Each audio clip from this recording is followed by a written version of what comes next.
Hello students, let's start the chapter Motion and Measurement of Distance.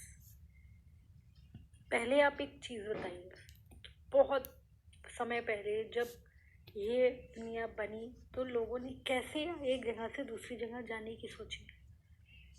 क्या होता था? तब एक जगह से दूसरी जगह जाने के लिए कुछ भी नहीं था, या तो वो एनिमल्स का यूज़ करते थे, फिर धीरे धीरे उन्होंने व्हील्स बनाए, व्हील्स से ब्लॉक कार्ट्स बनाए। अब आजकल के टाइम में आप लोग कैसे एक जगह से दूसरी जगह जाते हो? कोई अपनी कार से, कोई ट्रेन से, कोई एरोप्लेन से, कोई बस से, इसी तरह जाते हो ना आप लोग।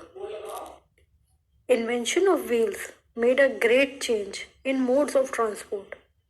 The design of wheels was improved over thousands of years. Animals were used to pull carts and moved on wheels. यहाँ तक कि 19th सेंचुरी के बिगनिंग में भी लोग एनिमल्स पे डिपेंडेंट थे, boats and ships to transport them from one place to another. या तो वो एनिमल्स यूज़ करते थे या बोट्स और शिप से एक जगह से दूसरी जगह जाते थे. Invention of steam engine led to develop a new means of transport. Railroads were made the steam engine, driven carriages and wagons. उसके बाद क्या हुआ? ऑटोमोबाइल्स आए, जैसे motor cars, trucks and buses.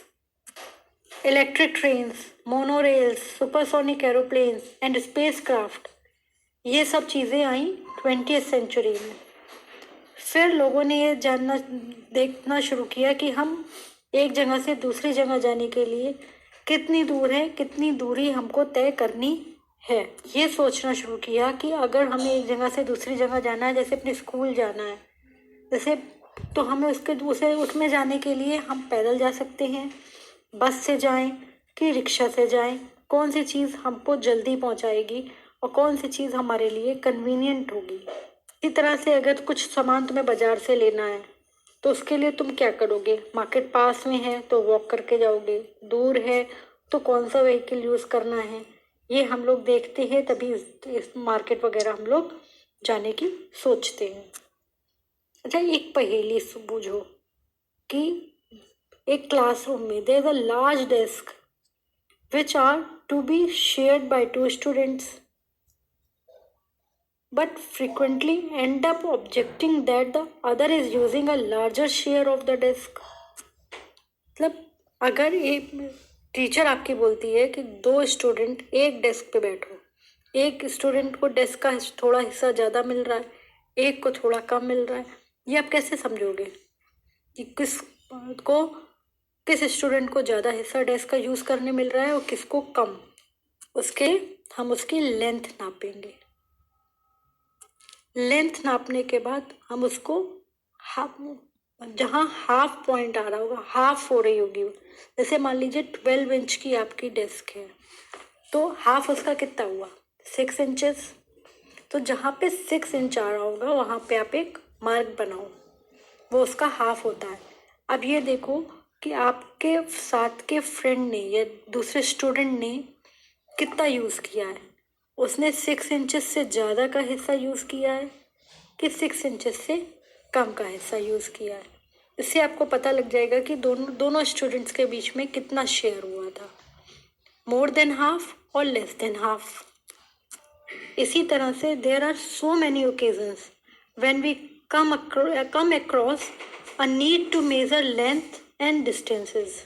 The tailor needs to measure the length of cloth to know if it is enough to stitch a kurta.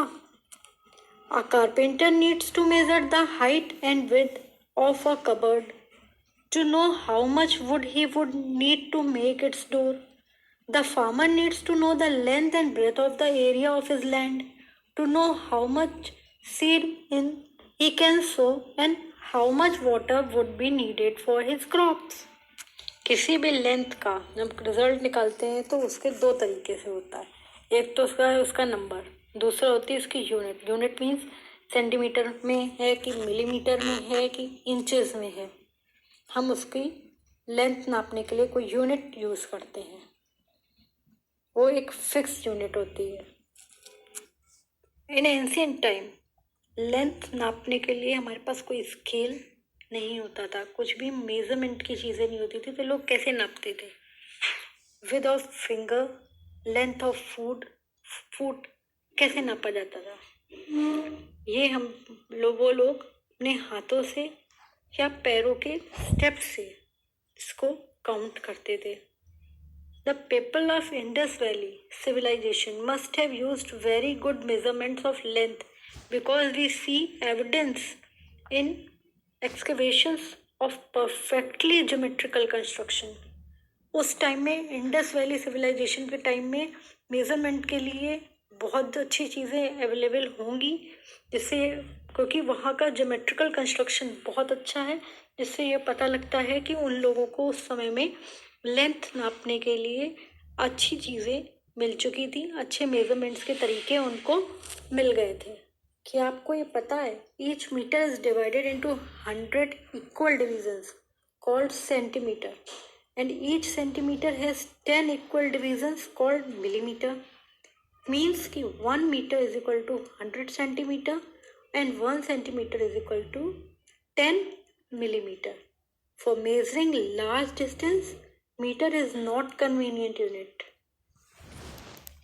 We define a larger unit of length which is called kilometer. 1 kilometer is equal to 1000 meter. You should learn it. In our daily life, हम लोग के रोज के जीवन में we use various type of measuring devices. We use metre scale taking measurement from zero mark of the scale. You can use any full mark of the scale. Like एक example लेते हैं हम लोग कि हमें एक बॉक्स की length हमने 1 सेंटीमीटर से स्टार्ट करी और उसकी लेंथ का एंड है 14.3 सेंटीमीटर. अब हम कैसे पता करेंगे कि हमने कितना बॉक्स की लेंथ को कवर किया था? फिर से एक बार सुन लीजिए. The reading at one end is 1 centimetre and other end is 14.3 centimetre. Therefore the length of object is, तो हमें क्या करना होगा? हमें माइनस करना होगा 14.3 minus 1 centimeter. It is equal to 13.3 centimeter. Now let's start. Next activity. Measure the height of your classmate or your brother or sister using hand span and then by using a meter scale. पहले हाथ से नाप के देख लो, फिर एक metre scale से नाप के देखो. For this, ask your classmate to stand with his back against a wall. Make a mark. दीवार पे उसको पीछे करके खड़ा कर दो और एक मार्क बनाओ जहाँ पे उसका टॉप हो, जहाँ पे उसका हेड पीछे लग रहा हो, वॉल पे एग्जैक्टली वहाँ पे. Now measure the distance from the floor to his mark on the wall with your hand span and then with a meter scale.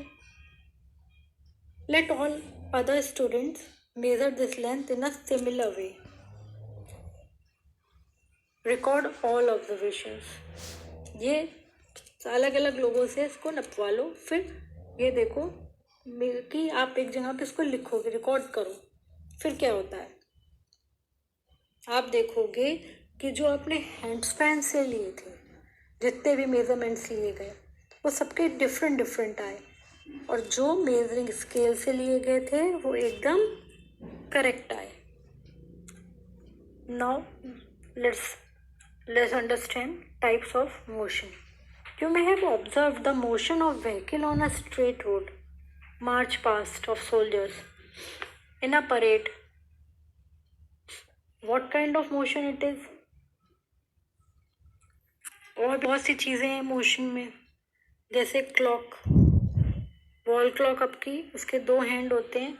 एक जो बिग हैंड होता है वो कंटिन्यूसली मोशन में रहता है. दूसरा इलेक्ट्रिक फैन हो गया. The electric fan or the clock by themselves are not moving from one place to another, but the blades of the fan rotate. So do the hands of the clock. If we mark a point anywhere on the blade, हमें कैसे पता लगेगा motion है? हम कहीं भी एक mark blade में लगा दो, फैन के ब्लेड की तरफ एक मार्क लगा दो और उसी तरह से क्लॉक के साइड में लगा दें। The distance of this point from the centre of the fan और the clock will remain the same as the root. उसका जो डिस्टेंस कवर हुआ, फैन ने जो मोशन किया, जितना भी वो घूमा, वो सेम रहेगा। बट होता क्या है कि जैसे आपने क्लॉक के एक कॉर्नर पे पॉइंट किया कि आपकी क्लॉक वहाँ पे थी, लाइक आपकी क्लॉक 1 पे थी, आपने 1 पे वहाँ पे एक मार्क किया, थोड़ी देर बाद आप देखेंगे कि क्लॉक आपकी जो है वो 1 से हट चुकी है, तो वो उसका मोशन है। अब another example, the ball is rolling on the ground, rotating as well, moving forward along the ground। Ball क्या होती है? जब बॉल फेंकी जाती है तो रोल करती हुई, रोटेट होती हुई वो आगे की तरफ बढ़ती है। Thus the ball undergoes a rectilinear motion as well as rotational motion। Rotational motion क्या हुआ? लगातार गोल गोल घूम रही है। और रेक्टिलिनियर मतलब वो आगे की तरफ बढ़ रही है। लाइक अवर अर्थ, हमारी अर्थ भी गोल गोल घूमती रहती है और घूम घूम के वो आगे चलती ही रहती है, लेकिन हमारी अर्थ जो है वो एक एक्सिस में मूव करती है, वो गोल ही मूव करती रहती है, वो आगे नहीं बढ़ती है, वो रेक्टिलिनियर मोशन में नहीं बढ़ती है। लाइक हमारी जो अर्थ है वो सर्कुलर मोशन में रहती है। अब आपने इस चैप्टर में क्या क्या कवर किया है? Circular motion, distance, measurement, motion, rectilinear motion. अब हम लोग एक्सरसाइजेस इसकी करेंगे नेक्स्ट वीडियो पे, क्योंकि अभी आपको कहीं भी कुछ भी समझ में नहीं आया हो तो कमेंट बॉक्स में कमेंट करें और नेक्स्ट वीडियो के लिए हमारे चैनल को सब्सक्राइब करना ना भूलें। Thank you.